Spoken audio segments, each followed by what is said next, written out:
Hello everyone, आप सभी का स्वागत है स्टडी डायनेमिक्स में। और आज के वीडियो में हम लोग यूजीसी नेट जो एग्ज़ाम है आपका, उसको किस तरह से प्रिपेयर करना है, उस एग्ज़ाम को किस तरह से क्वालिफाई करना है, उसको लेके ये वीडियो बनाया गया है। और इससे पहले मैं थोड़ा अपने बारे में भी बता देती हूँ आप लोगों को। इस एग्ज़ाम को मैंने 5 बार क्वालिफाई किया है और इसके अलावा भी इस एग्ज़ाम को क्वालिफाई करने के अलावा साथ साथ मैं अभी असिस्टेंट प्रोफेसर भी हूँ और सेंट्रल यूनिवर्सिटी में भी मैं काम कर रही हूँ। तो अपने एक्सपीरियंस से ही मैं आपको बताना चाह रही हूँ कि किस तरह से आपको इस एग्ज़ाम को क्वालिफाई करना है, क्योंकि ये एग्ज़ाम अगर आप देखोगे तो उसमें काफ़ी सारे चेंजेस आ गए। 3 से 4 साल पहले अगर ये एग्ज़ाम अगर आपने दिया होगा, अगर आप क्वेश्चन पेपर उठा के आप देखोगे तो बहुत आपको स्टेटमेंट बेस्ड क्वेश्चन आते थे और बहुत वन लाइनर क्वेश्चन भी आते थे। तो उसमें क्या होता था कि बच्चे अगर फोकस्ड होकर आप कुछ पढ़ते थे तो वो आप प्रिपेयर कर सकते थे। बट एज़ पर अगर आप देखोगे तो बहुत सारे बच्चे आप इस एग्ज़ाम के लिए अपेयर कर रहे हैं, तो कंपटीशन बहुत ज़्यादा टफ होते जा रहा है। बहुत सारे बच्चे जो है वो इस एग्ज़ाम को क्वालिफाई करना चाहते हैं। और अगर आपको लगता है कि इस एग्ज़ाम को लेकर कोई स्कोप नहीं है, तो ये गलत धारणा है आपकी, सोच बदले, क्योंकि इसमें आपको बहुत सारे स्कोप है। अगर यूजीसी नेट क्वालिफाई करते हो आप तो पीएचडी के लिए आप अपेयर कर सकते हो। इसके अलावा असिस्टेंट प्रोफेसर बन सकते हो। और इवन अगर जेआरएफ क्वालिफाई करते हो तो आप रिसर्च में जा सकते हो। सो इसमें आपको काफ़ी सारे बेनिफिट मिलने वाले हैं। बट इस एग्ज़ाम को क्वालिफाई करना अपने आप में एक बहुत बड़ा चैलेंज आजकल बनते जा रहा है। सो उसके बारे में मैं बताऊंगी क्योंकि मैंने कंटिन्यूसली, अगर आपको लास्ट टू लास्ट वाला एग्जाम हुआ था उसको भी मैंने क्वालिफाई किया था। तो इसलिए मैं आपको बता रही हूँ कि किस तरह से आपको क्या चीज़ें इसमें करना है, क्या चीज़ें नहीं करना है। क्योंकि जनरली जब बात होता है ना एग्जाम को लेके, सो हम लोग बहुत सारी चीज़ों को, जो चीज़ें हमें नहीं करना चाहिए, वो हमें पता नहीं होता, उसको हम फॉलो करना शुरू कर देते हैं। बाद में हमें लगता है कि हमने बहुत ज़्यादा टाइम वेस्ट कर दिया।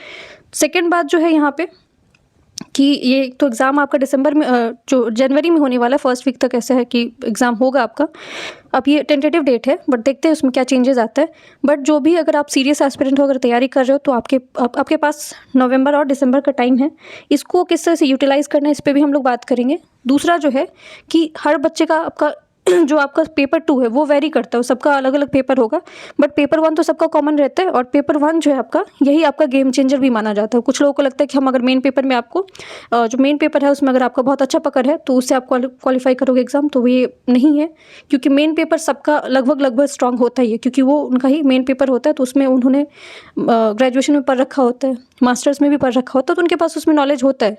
जब पेपर 1 की बात आती है तो यही आपका क्वालिफाइंग पेपर है। बट इस पेपर से क्या होता है कि आपका एक एक नंबर से आपका नेट और जेआरएफ जो डिसाइड होता है। सो थोड़ा सा पहले पेपर 1 के बारे में देख लेते हैं कि पेपर 1 को जो उसमें क्या क्या चीज़ें हैं।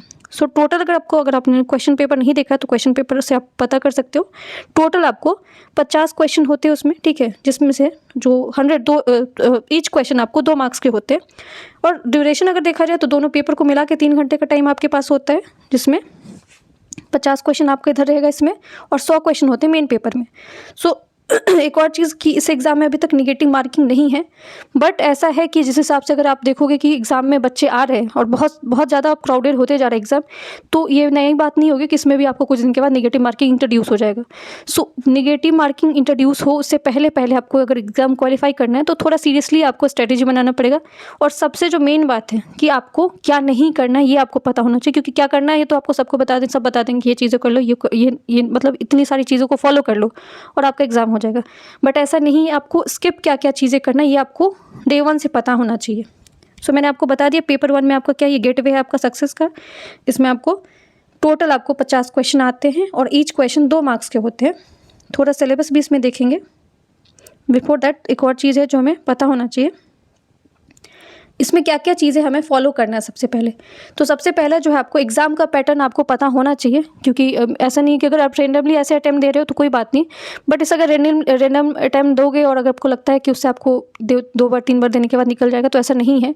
आपको सीरियस होकर प्रिपरेशन आज नहीं तो कल आपको करना ही पड़ेगा, अगर आप एग्ज़ाम के लिए अपेयर कर रहे हो तो। सो आपको एग्ज़ाम पैटर्न पता होना चाहिए कि आपको 2 पेपर होते हैं, पेपर 1 होता है, पेपर 2 होता है। पेपर 1 में आपको टोटल जो है वो 50 क्वेश्चन होते हैं और पेपर 2 में आपका जो है वो 100 क्वेश्चन होता है।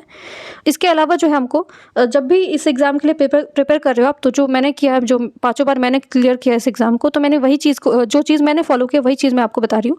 पीवाईक्यू एनालिसिस बहुत अच्छे से, प्रीवियस ईयर क्वेश्चन को बहुत अच्छे से, बहुत बारीकी से आपको समझना होता है। ऐसा नहीं कि 4 क्वेश्चन आपने देख लिया उसमें से, क्योंकि रैंडमली अगर आप देखोगे तो यूट्यूब पर बहुत सारे वीडियो अवेलेबल है, आपको बहुत सारी चीज़ें मिल जाएंगी। बहुत सारे रिसोर्सेज है, क्योंकि आप अभी ऑनलाइन का आपको बहुत सारे रिसोर्सेज, आपको कोई दिक्कत नहीं होता, कहीं से भी आप कुछ भी ले सकते हो।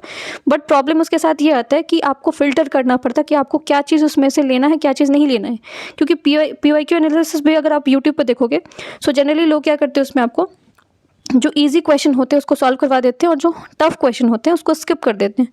सो आपको ये नहीं करना है, क्योंकि आपको एक एक क्वेश्चन और एक एक मार्क्स जो है आपका वो डिसाइड करेगा कि आप एग्जाम क्वालिफाई कर रहे हो कि नहीं कर रहे हो, आप रेस में हो कि नहीं हो। सो इसीलिए जब PYQ एनालिसिस आप खुद से करोगे, और इट विल बी बेटर कि आप कोई अगर ऐसे भी अगर फॉलो कर रहे हो तो उसमें आप ये देखो कि उसमें क्या क्या चीज़ें कवर करवाया जा रहा है, ठीक है। दूसरा आपको कंप्लीट सिलेबस पूरे तरीके से पता होना चाहिए। मैंने तो सिलेबस पूरा एक जगह लिख रखा था, जैसे कि पेपर 1 का मैंने पूरा सिलेबस एक जगह खुद से लिखा था, आपको मिल जाएगा। वैसे अगर PDF ढूंढोगे तो वो भी मिल जाएगा, बट वो भी पता आपको कि PDF आप कितने बार ओपन करोगे। सो आप एक पेज पे अपना सिलेबस लिख लो, और जहाँ भी स्टडी टेबल हो वहाँ पे उसको लगा सकते हो। और उसको, क्योंकि सिलेबस अगर सामने होगा तो आपको ये पता होगा कि आपको क्या नहीं पढ़ना है, क्योंकि सिलेबस जब नहीं पता होता ना तो आपको अंधाधुन अगर 12 घंटे का मैराथन मिल रहा है तो वो भी आप आंख बंद करके देख लेते हो, और वो फिर उसके बाद 24 घंटे का वीडियो देखने के बाद भी आप देखते हो कि फिर उसमें से क्वेश्चन 1 या 2 भी नहीं आ रहे, तो फिर उसमें आपका टाइम भी वेस्ट हो रहा है। दूसरा आपको, क्योंकि एग्जाम क्वालिफाई करना है, ना कि आपको यहाँ पे PhD हासिल करना है, ठीक है। PhD तो आपको बाद में मिलेगा। सो इसमें आपको क्या करना है, सिलेबस को बहुत बारीकी से समझना है। सिलेबस को क्या करो, नोट डाउन कर लो एक जगह आप लोग। उसके बाद रिसोर्सेज जो है, कौन कौन से रिसोर्सेज क्या क्या रेफर करना है आपको। अभी बहुत सारी मोटी मोटी बुक मत उठाना आप लोग, खासकर जो मेन पेपर आपको, मुझे नहीं पता आप लोगों का कौन कौन किसका क्या क्या मेन पेपर होने वाला है। अगर हिस्ट्री वगैरह, जैसे कि मेरा हिस्ट्री था, सो हिस्ट्री अगर आपका मेन पेपर है तो हिस्ट्री में आप क्या कर सकते हो कि सॉर्टेड जो चीज़ें हैं, जैसे कि आपका बेसिक आपका क्लियर होना चाहिए, क्योंकि बेसिक भी क्वेश्चन आते हैं। दूसरा आपको जो स्टैंडर्ड बुक है, खुद कहीं से भी कुछ भी मत उठाओ, जो स्टैंडर्ड बुक है, जो कि आपको जैसे कि हर चीज़ के लिए एक बुक प्रेफर किया गया है। एंशिएंट हिस्ट्री को लेकर अगर आप देखोगे तो उपेंद्र सिंह मैम का बुक है। इसके अलावा मॉडर्न देखोगे तो स्पेक्ट्रम भी है, बट इसके अलावा आप उससे ज़्यादा बेटर होगा कि बिपिन चंद्र को अच्छे से पढ़ लो आप, ठीक है। सो ऐसे बुक आप स्टैंडर्ड बुक, चाहे आप पॉलिटिकल साइंस के लिए प्रिपेयर कर रहे हो तो पॉलिटिकल साइंस में भी जो स्टैंडर्ड बुक है वो प्रिपेयर करो। अगर लॉ के लिए कर रहे हो या सोशियोलॉजी के लिए कर रहे हो या किसी भी चीज़ के लिए कर रहे हो, सो स्टैंडर्ड बुक को ही उठाओ। क्योंकि अगर आपका कॉन्सेप्ट क्लियर नहीं है, और जो आपका अभी का एग्जाम का मैं बता रही हूँ, मैं 10 साल पुराना आपको पैटर्न नहीं बता रही हूँ, आज का पैटर्न बता रही हूँ, जो आपका 25 में जो एग्जाम हुआ उसका बता रही हूँ। अगर आपका क्लैरिटी नहीं है, कॉन्सेप्ट पे आपका पकड़ नहीं है, तो फिर आप एग्जाम नहीं क्वालिफाई कर पाओगे, क्योंकि इसमें आपको रटाया चीज़ वहाँ पे काम नहीं आने वाला है। क्योंकि बहुत इन डेप्थ में जाके क्वेश्चन पूछा जाता है, और इन डेप्थ वाला क्वेश्चन वही सॉल्व कर पाता है जिसको पहले से चीज़ें क्लियर होता है। आप ऊपर से चीज़ें पढ़ के जाओगे तो आपको 2 से 4 क्वेश्चन अच्छा ठीक है मिल जाएगा, ईजी मिल जाएगा, बन जाएगा, बट वो 4 क्वेश्चन से एग्जाम क्वालिफाई नहीं होता है। आपको पूरा तरीके से चीज़ों को समझना होता है। इसीलिए आपको रिसोर्सेज जो है वो आपको क्या करना पड़ेगा, लिमिटेड रिसोर्सेज रखना पड़ेगा। ऐसा नहीं कि बहुत सारा स्टैंडर्ड बुक भी बहुत सारा उठा लिया, पता चला कि बुक खत्म नहीं हो रही।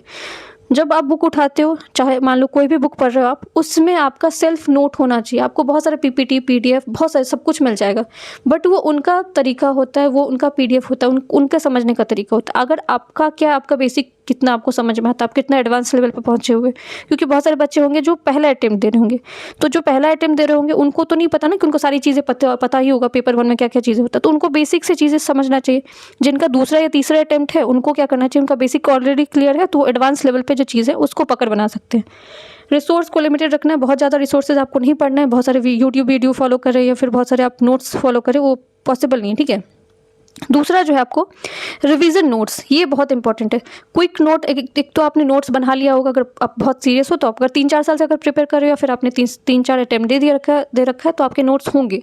अगर नोट्स नहीं हैं तो अभी आपके पास 1 महीना टाइम है, इसमें आप शॉर्ट नोट्स बनाना शुरू करो। ऐसा नहीं कि बहुत लंबा नोट्स बना रहे हो और उसके बाद फिर, क्योंकि कुछ लोग क्या करते हैं, नोट्स बहुत लंबा बना लेते हैं और खुद के नोट्स भी नहीं पढ़ पाते, वो नोट्स भी रद्दी में चला जाता है। तो वो नोट्स आपको नहीं बनाने, ऐसे नोट्स बनाने हैं जिसको आप दोबारा पढ़ सको। तो ठीक है, उसमें आप स्टिकी नोट्स का यूज़ कर सकते हो। अगर कुछ रैंडम चीज़ें आपको कहीं से और चीज़ एक्स्ट्रा फैक्ट्स मिलते हैं तो उसमें आप चीज़ों को ऐड कर सकते हो।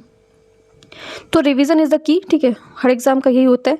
तो अगर आप रिवीजन नहीं कर रहे हो, आप मान लो कि नया चीज़ मिला उसको वापस से देखना शुरू कर दिया, फिर से नया चीज़ मिला उसको वापस से, तो कहीं ना कहीं आपके दिमाग में चीज़ें रिटेन नहीं हो रहा है। अगर दिमाग में चीज़ों को रिटेन करना है, अगर आपको एग्जाम क्लियर करना है, तो रिवीजन आपको हर 2 दिन पे 3 दिन पे, अगर आपने जो भी नोट्स बनाए, जो भी आपने, अगर आप कोई वीडियो फॉलो कर रहे हो तो उसी चीज़ को मल्टीपल बार देखो, क्योंकि अगर कोई बुक फॉलो कर रहे हो तभी आपके दिमाग में चीज़ें इंप्रिंट होगी। नहीं तो अगर आप नई चीज़ों को देखोगे तो दिमाग का भी एक लिमिट होता है, आप वो हर चीज़ को कैप्चर नहीं कर सकते। तो इसीलिए जो भी नोट्स को बनाते हो उसको मल्टीपल टाइम्स, जितना भी टाइम आपको मिलता है उसमें आप क्या करो, उसको रिवाइज करो। टाइम मैनेजमेंट भी आपको करना पड़ेगा। पेपर 1 और पेपर 2 दोनों पे ध्यान देना पड़ेगा। ऐसा नहीं कि पेपर 1 पे इतना ज़्यादा ध्यान दे दिया कि पेपर 2 आपका मिस हो गया। सो जैसे कि पेपर 2 आपका ज़्यादा 100 क्वेश्चन आ रहे हैं और पेपर 1 से 50 क्वेश्चन आ रहे हैं, बट पेपर 1 जो है आपका वो जिसका पेपर 1 स्ट्रांग है, ठीक है, जैसे पेपर 2 आपका सबका अगर देखोगे तो थोड़ा बहुत मैंने ऑलरेडी बोला कि उसमें थोड़ा पकड़ रहता है आपका। पेपर 1 जो है उसी में जाके जो है वो बच्चा एलिमिनेट हो जाता है। सो इसीलिए पेपर 1 में आपको सिलेबस समझना, मैं सिलेबस में आज आपको डिस्कस करके बताऊंगी। इसके अलावा कुछ लिमिटेड ग्रुप्स को ज्वाइन कर लो जहाँ पे आपको डेली प्रैक्टिस क्वेश्चन पेपर आते हैं, ठीक है, जिसमें आपको क्वेश्चन सॉल्व करवाए जाते हैं, खासकर जिसमें PYQ आपको सॉल्व करवाया जाए। वो नहीं कि आपको इजी सा कोई क्वेश्चन दे दिया गया और आपको लगा कि चलो मेरा बन गया क्वेश्चन, तो कॉन्फिडेंस लेवल बूस्टअप करना अच्छी बात है, बट उसको इस तरह से नहीं सोचना है कि 4 क्वेश्चन बना लिया हो गया अगर तो इसी से एग्जाम क्लियर हो जाए। टफ क्वेश्चन बनाने की आदत डालो, लॉन्ग क्वेश्चन बनाने की आदत डालो, क्योंकि UGC नेट में अभी जो रिसेंट ट्रेंड में बता रही हूँ, बहुत ही लंबा क्वेश्चन पूछा जा रहा है, बच्चा उसको स्क्रॉल तक नहीं कर पाता है। और ऑनलाइन एग्जाम होता है, ये भी पता होगा आप लोगों को, 3 घंटे का। सो 3 घंटे बैठने का भी आदत नहीं होता, तो ये टाइम मैनेजमेंट में आप सीखोगे, क्योंकि अभी आपके पास नवंबर का टाइम है, दिसंबर का टाइम है, इसमें आप मॉक टेस्ट खुद से लगाना शुरू करो। और मॉक टेस्ट के लिए ऐसा नहीं कि बहुत पैसे खर्च करने हैं आपको, कहीं जाके बड़े बड़े कोचिंग इंस्टीट्यूट की चीज़ें लेना है। मैं भी कोई कोर्स नहीं बेच रही हूँ। आप कर क्या सकते हो, PYQ जो है जिसमें आपको 50 क्वेश्चन आपको मिल जाएंगे, ठीक है। सो 50 क्वेश्चन को क्या करो, या तो यूट्यूब वीडियो देख रहे हो आप तो उसमें वीडियो को पॉज करो, खुद से आंसर करने की कोशिश करो, और टाइम लिमिट में करो कि 1 घंटा में आपका क्वेश्चन 50 क्वेश्चन बन पा रहा है कि नहीं बन पा रहा है। अगर बन पा रहा है तो फिर अच्छा बात है, और उसमें ये भी देखो कि आपका जो है वो कितना आपका क्वेश्चन सही हो रहा है। अगर गलत हो रहा है तो उसको रिवाइज करो, उसको जिस यूनिट में प्रॉब्लम हो रहा है, ठीक है। सो ये आपका जो स्ट्रैटेजी था जिसको फॉलो करने की बात किया मैंने। अब देखते हैं कि इसमें आपको और क्या चीज़ें किया जा सकता है। सिलेबस को लेके जो है वो क्लैरिटी होना चाहिए। ये पेपर 1 में आपको क्या, पेपर 2 वेरी करे तो मुझे नहीं पता क्या क्या पेपर है आपका। सो पेपर 1 में देखते हैं आपको क्या क्या चीज़ें करना है और कौन कौन से यूनिट हैं, ठीक है। सो पहला यूनिट है आपका टीचिंग एप्टीट्यूड, इसको भी डिटेल में देखेंगे। दूसरा यूनिट है आपका रिसर्च एप्टीट्यूड। थर्ड है आपका रीडिंग कॉम्प्रिहेंशन। फोर्थ है आपका कम्युनिकेशन। फिफ्थ वाला है आपका reasoning and mathematical aptitude. Sixth है आपका लॉजिकल रीजनिंग। सेवेंथ है आपको DI, डेटा इंटरप्रिटेशन। सेवेंथ है 8 है आपका information and communication technology ICT, ठीक है। पीपल डेवलपमेंट एंड इन्वायरमेंट आपका 9th वाला है। और 10th जो है आपका हायर एजुकेशन है। अब इसमें अगर 10 का 10 यूनिट आप देखोगे तो कुछ ऐसे यूनिट है। और एक चीज़ और है कि मिसअंडरस्टैंडिंग बच्चों को होता है, उनको लगता है कि 10 यूनिट है तो हर यूनिट से इक्वली क्वेश्चन पूछा जाता है। ऐसा कुछ नहीं है, ये एग्जामिनर पर डिपेंड करता है। हर सेट में अगर आप शिफ्ट देखोगे, शिफ्ट वाइज एग्जामिनेशन होता है। किसी शिफ्ट में आप देखोगे कि रिसर्च एप्टीट्यूड से आपको 7 से 8 क्वेश्चन पूछ दिए जाते हैं। किसी शिफ्ट में आप देखना कि टीचिंग एप्टीट्यूड से ज़्यादा क्वेश्चन होते हैं। किसी में आपको रीजनिंग जो आपका लॉजिकल रीजनिंग है उससे बहुत ज़्यादा क्वेश्चन पूछ दिया जाता है। अब इसमें अगर आप देखोगे तो टीचिंग और रिसर्च पे तो आपको पकड़ होना चाहिए, क्योंकि आप अगर असिस्टेंट प्रोफेसर बनोगे तो टीचिंग एप्टीट्यूड आपका क्लियर होना चाहिए, और PhD के लिए अगर आप जाते हो तो आपका रिसर्च एप्टीट्यूड क्लियर होना चाहिए। तीसरा जो है इसमें आपको रीडिंग कॉम्प्रिहेंशन है। तो रीडिंग कॉम्प्रिहेंशन में आपको इससे यही पता चलता है कि आपका कंसंट्रेशन लेवल कितना है, आप किस चीज़ पर अपना ध्यान कितना केंद्रित कर पाते हो। सो रीडिंग कॉम्प्रिहेंशन ज़्यादा टफ नहीं आता है, बट ऐसा भी नहीं है कि नहीं करना है। कुछ लोगों का रहता है कि थोड़ा रीडिंग प्रॉब्लम होता है, तो उसके लिए भी ऐसे आदत डालो, आपको डेली एक रीडिंग कॉम्प्रिहेंशन बनाओ। देखो इसमें 2 यूनिट ऐसा है जिससे आपको फिक्स्ड है कि क्वेश्चन उससे आने ही आने हैं। रीडिंग कॉम्प्रिहेंशन से 5 क्वेश्चन पक्का है, तो इसको अच्छे से प्रिपेयर कर लो। दूसरा जो है आपका DI है, ठीक है। सो DI से भी 5 क्वेश्चन आते हैं, तो 10 क्वेश्चन आपका पक्का हो गया। ये 2 यूनिट है जिसपे आपको एकदम कमांड होना ही होना चाहिए, क्योंकि इसमें 10 क्वेश्चन आपको आएंगे, और ये 10 क्वेश्चन से आपका 20 मार्क्स जो है वो पक्का तभी होगा जब आपने इस पर पकड़ बनाए हैं। सब DI के बारे में देखते हैं थोड़ा। DI जो है आपका, जो बच्चों को मैथ्स फोबिया है, ठीक है, जिनका मैथ्स वीक है उनके लिए थोड़ा सा, गणित जिनका कमज़ोर है उनके लिए थोड़ा सा समस्या है। सो वो बच्चे अभी क्या कर सकते हैं कि क्योंकि एग्ज़ाम आपका जनवरी में है, तो डेली बेसिस पे आप मैथ्स बनाओ। थोड़ा सा ये डिफ़िकल्ट चीज़ है, रेगुलरिटी नहीं आता, मुझे पता है कि मैथ्स बनाना अपने आप में बहुत डिफिकल्ट काम है, बट अगर अभी नहीं बनाओगे तो आगे जाके प्रॉब्लम होगा, क्योंकि इसमें आपको 5 क्वेश्चन DI से आते हैं, तो मतलब आपका 10 मार्क्स पक्का है। तो 10 मार्क्स आप नहीं गंवाना चाहते हो, तो DI में आपका जनरली आपको परसेंटेज जो है प्रतिशत निकालना, या फिर आपको अनुपात रेशियो निकालना, एवरेज निकालना, यही सब क्वेश्चन आपको आते हैं। अगर आप देखोगे PYQ तो उसमें आपको समझ में आ जाएगा, बहुत टफ नहीं होता। उसमें 5 क्वेश्चन में से 3 क्वेश्चन ऐसे होते हैं जिसको आप आराम से बना सकते हो। 2 क्वेश्चन उसमें थोड़ा डिफिकल्ट होता है, बट अगर आप प्रैक्टिस करके जाते हो तो 5 के 5 क्वेश्चन आपके सही हो सकते हैं, ठीक है। मैथ्स को लेके एक और चीज़ है आपका रीजनिंग एंड मैथमेटिकल एप्टीट्यूड जो है, उससे भी क्वेश्चन आप जिसमें आपको सीरीज़ वगैरह से जो है सीरीज़ से क्वेश्चन पूछा जाएगा, या फिर क्लॉक से रहता है या कैलेंडर से रहता है, इस तरह के क्वेश्चन आपको रीजनिंग से आते हैं। सो इसमें भी ऐसा नहीं कि पूरा रीजनिंग आप पढ़ने के लिए बैठ जाओगे या पूरा मैथ्स लेके बैठ जाओगे। उसमें देखो कि PYQ में क्या क्या चीज़ आप अगर देखोगे तो रिसेंटली आपको कौन कौन से चीज़ों से पूछा जाए, जैसे कि आपको परसेंटेज से क्वेश्चन आपको इसमें भी आता है। इसके अलावा सिंपल इंटरेस्ट, कंपाउंड इंटरेस्ट कैसे निकाला जाता है ये क्वेश्चन आता है आपको। स्पीड, डिस्टेंस, टाइम से क्वेश्चन आता है। तो ये कुछ ऐसे एरिया जिससे आपको 1 या 2 क्वेश्चन आते हैं। कुछ ऐसे भी शिफ्ट हुए हैं जिसमें आपको मैथ से बहुत कम क्वेश्चन आए हैं, बट कुछ वैसे शिफ्ट होते हैं जैसे कि जनरली आप देखोगे हिस्ट्री का हो गया, पॉलिटिकल साइंस का हो गया, उनको पता होता है कि इन बच्चों का मैथ्स वीक होता है, ठीक है। कॉमर्स वाले बच्चों को वो मैथ्स का क्वेश्चन कम देंगे, बट उनको पता कि कैसे भीड़ को एलिमिनेट करना है, तो मैथ्स वाले क्वेश्चन उनसे ज़्यादा पूछते हैं जिनका मैथ्स वीक होता है, जिनको लगता है कि ये हिस्ट्री, पॉलिटिकल साइंस वाले बच्चे हैं, उनको मैथ्स से डराया जा सकता है। सो अगर मैथ्स वीक है तो प्लीज़ प्रैक्टिस अभी से करना शुरू कर दो। डेली बेसिस पे आप जो है 3 से 4 क्वेश्चन बनाओ, तो उससे आपका जो है ना वो एक पकड़ आ जाएगा, तो उसमें आप चीज़ों को सॉल्व कर सकते हो। सो ये मैथ्स वाला था, DI था आपका, ठीक है।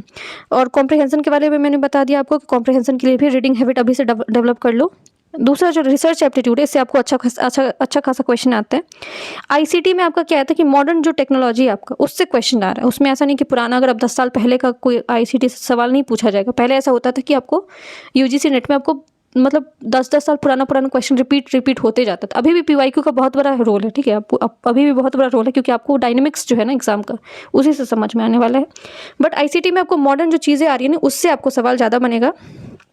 लॉजिकल रीजनिंग, खासकर जो इंडियन लॉजिक है, इससे बहुत सारा सवाल। लॉजिकल रीजनिंग आपका गेम चेंजर बन रहा है आजकल, खासकर UGC नेट में अगर देखोगे तो पहले आपको इस यूनिट से ज़्यादा सवाल नहीं पूछा जाता था, बट अब इतना ज़्यादा सवाल पूछा जाता है। अब हर यूनिट अगर इसमें देखोगे तो 3 से 4 क्वेश्चन आपको, 5, हमें लगता था कि 2 क्वेश्चन हर यूनिट से होना चाहिए, बट इस यूनिट से आपको 4-4, 5-5 क्वेश्चन लॉजिकल रीजनिंग से पूछ दिया जाता है, वो भी इंडियन लॉजिक से, ठीक है। सो इंडियन लॉजिक पे एकदम कमांड करके जाओ आप, क्योंकि मैंने पिछले बार भी देखा तो बहुत सारे सवाल आए थे इससे। दूसरा जो यहाँ पे आपको है पीपल डेवलपमेंट एंड एनवायरनमेंट। सो इसमें भी आपको जनरली आपको जो SDG गोल है, MDG गोल है, इन सब से सवाल आते हैं, तो इसको अच्छे से रिवाइज कर लो। इसके अलावा आपको कोई अगर ट्रीटी साइन हुआ या फिर कोई एग्रीमेंट है या फिर कुछ रिसेंट में भी चीज़ें हैं, पॉल्यूशन आपका बहुत ज़्यादा न्यूज़ में है, तो पॉल्यूशन से भी 1-2 सवाल आपको बनते हैं। ग्रीन हाउस जो गैस का इफेक्ट क्या है, क्लाइमेट चेंज क्या है, ये यूनिट वाइज अगर देखोगे तो वहाँ पे समझ में आ जाएगा। हायर एजुकेशन में आपको जनरली जो एंशिएंट एजुकेशन सिस्टम था या मॉडर्न एजुकेशन सिस्टम था, उनसे क्वेश्चन आते हैं, तो इसको थोड़ा डिटेल में आप देख लेते हैं, हिंदी में भी देख लेते हैं। पहला जो आपका यूनिट है वो है आपका सेक्शन आवृत्ति, जो कि टीचिंग एप्टीट्यूड है, जिसमें आपको डिफरेंट जो टीचिंग का लेवल होता है, जैसे मेमोरी लेवल होता है, समझ, स्मरण शक्ति होता है, समझ होता है, विचारात्मक होता है, तो ये सारी चीज़ों को आपको समझना है, ठीक है। यहाँ पर सिलेबस हिंदी में दिया है, कोई वीडियो पॉज करके आप सिलेबस हिंदी में भी देख सकते हो। शोध अभिवृत्ति जो कि रिसर्च एप्टीट्यूड है, इसमें आपको क्वालिटेटिव रिसर्च क्या होता है, आपको एक्सपेरिमेंटल रिसर्च क्या होता है, इसमें उसके क्या क्वालिटीज़ होते हैं, ठीक है। ये सब सारी चीज़ें देखना, डिटेल में देखना है आपको। संप्रेषण जो कम्युनिकेशन वाला मैंने बताया, कम्युनिकेशन से 2-3 आपको, कम्युनिकेशन से जनरली आपको कॉन्सेप्ट बेस्ड क्वेश्चन ही आता है, आपको लेंथी क्वेश्चन रहेगा कम्युनिकेशन वाले से। DI बता ही दिया मैंने आपको, ICT भी बता दिया। लोक विकास और पर्यावरण जो कि आपका एनवायरनमेंट वाला है, इसमें आपको SDG MDG गोल, ये सब पर्यावरण एक्ट्स जो भी आपको इससे क्वेश्चन आता है। तो ये आपका सिलेबस है, ठीक है, हिंदी में इसको देख सकते हो। अगर आप लोग को PYQ एनालिसिस चाहिए, ठीक है, अगर आप चाहते हो कि मैं इस पर वीडियो बना के लेके आऊँ, तो ये आप लोगों के ऊपर डिपेंड करेगा कि आप लोग किस तरह से रिस्पॉन्स मुझे देते हो। सो मैं इस पर आपको PYQ एनालिसिस लेके आ सकती हूँ। और ये एक्सपीरियंस, अब मेरा कोई ऐसा कोई कोर्स वगैरह नहीं है, ये फ्री में इनिशिएटिव रहेगा जो कि मैं यूट्यूब पर डालूंगी। इससे आप लोग को काफ़ी हेल्प मिलेगा, ठीक है। सो अगर वीडियो पसंद आए तो वीडियो को लाइक कर सकते हैं, चैनल को सब्सक्राइब, और जितना से जितना हो सके वीडियो को शेयर करिए। और अगर कुछ सजेशन है तो कमेंट सेक्शन में लिखिए। Thank you so much.